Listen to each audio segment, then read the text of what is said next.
रूस ने माना, यूक्रेन ने 5 एयरबेस पर एयर स्ट्राइक की कहा। ड्रोन के जरिए आतंकी हमला किया, कई विमान तबाह हुए। नमस्कार, मैं आपके साथ अंजना और आप देख रहे हैं टीवी 24 न्यूज लाइव। आइए बढ़ते हैं इस वक्त की बड़ी खबर की ओर।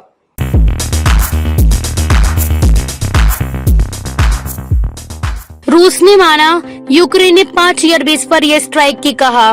ड्रोन के जरिए आतंकी हमला किया, कई विमान तबाह हुए। रूसी रक्षा मंत्रालय ने रविवार को पुष्टि की कि यूक्रेन द्वारा किए गए ड्रोन हमलों में देश भर के 5 सैन्य एयरबेस को निशाना बनाया गया, जिससे कई विमानों को नुकसान पहुंचा है। हालांकि कितने विमान क्षतिग्रस्त हुए हैं, इसका सटीक आंकड़ा नहीं बताया है।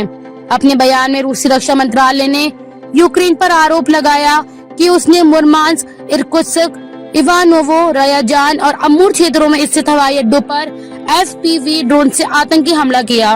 मंत्रालय ने कहा कि इवानोवो, रयाजान और अमूर क्षेत्रों के सैन्य एयरबेसों पर सभी आतंकी हमलों को नाकाम कर दिया गया। पहली बार आधिकारिक रूप से यह भी पुष्टि की गई कि कुछ ड्रोन हमले एयरबेस के बहुत पास से किए गए थे।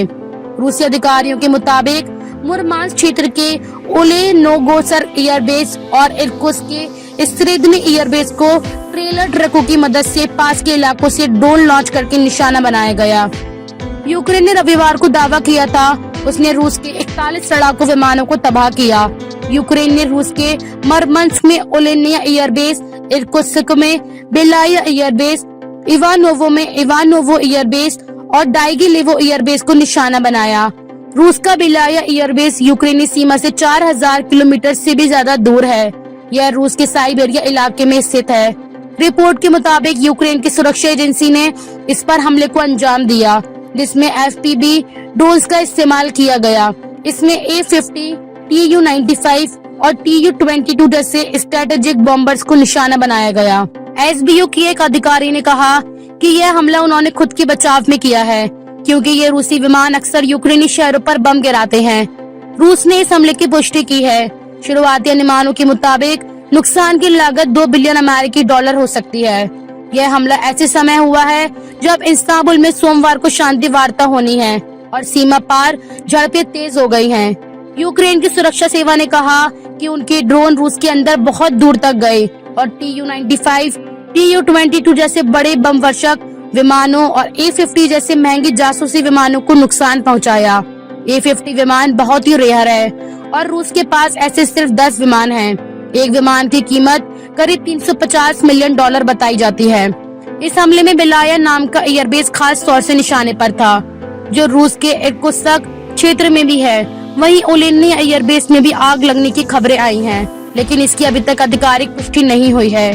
Tu-95 और Tu-160 जैसे विमान पुराने जरूर हैं, लेकिन ये लंबी दूरी तक उड़ सकते हैं और कई मिसाइलें ले जा सकते हैं। ये रूस की वायुसेना के सबसे ताकतवर हथियारों में गिने जाते हैं। इन्हें गिराना यूक्रेन के लिए बड़ी उपलब्धि मानी जा रही है।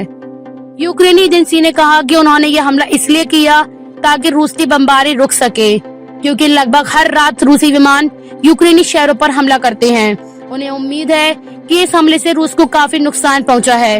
यूक्रेन ने यह भी कहा कि उसके ड्रोन मिशन आगे भी जारी रहेंगे। ओलेनिया एयरबेस रूस के मरमंस्क क्षेत्र में है। वहां के गवर्नर ने बताया कि दुश्मन के ड्रोन ने हमला किया, लेकिन उन्होंने भी ज्यादा जानकारी साझा नहीं की। सोशल मीडिया पर एक वीडियो वायरल है, जिसमें एक ट्रक से FPV ड्रोन को उड़ान भरते हुए देखा जा सकता है। SBU इस हमले के लिए लगभग 18 महीने से तैयार कर रही थी। उन्होंने इस ऑपरेशन का नाम स्पाइडर वेब रखा था। इस मिशन की निगरानी खुद यूक्रेन के राष्ट्रपति वोलोदिमीर जेलेंस्की कर रहे थे। वहीं ये SBU चीफ वासिल मालियुक की देखरेख में हो रही थी। यूक्रेनी मीडिया रिपोर्ट्स के मुताबिक ड्रोन को पहले रूस में चोरी छिपे भेजा गया और फिर उन्हें लॉरियों में रखे लकड़ी के केबिनों के नीचे छिपाया गया। जब हमला करना था तो इन्हीं ट्रकों से ड्रोन लॉन्च किए गए। एक्सियोस ने यूक्रेनी अधिकारी का हवाला देते हुए कहा कि हमले से पहले यूक्रेन ने ट्रंप प्रशासन को इसकी जानकारी दे दी थी। खबरों में अब तक के लिए बस इतना ही। फिर मिलते हैं एक ऐसे ही बड़ी खबर के साथ। तब तक के लिए नमस्कार और देखते रहिए टीवी 24 न्यूज लाइव। खबरों में अब तक के लिए बस इतना ही। फिर मिलते हैं एक ऐसे ही बड़ी खबर के साथ। तब तक के लिए नमस्कार और देखते रहिए टीवी 24 न्यूज लाइव। अगर आपको वीडियो पसंद आया हो तो लाइक करें व शेयर करें। ऐसे लेटेस्ट अपडेट पाने के लिए बेल आइकन प्रेस करना ना भूलें। अगर आप हमें फेसबुक या फिर इंस्टा के माध्यम से देख रहे हैं तो हमारे पेज को फॉलो जरूर करें। धन्यवाद।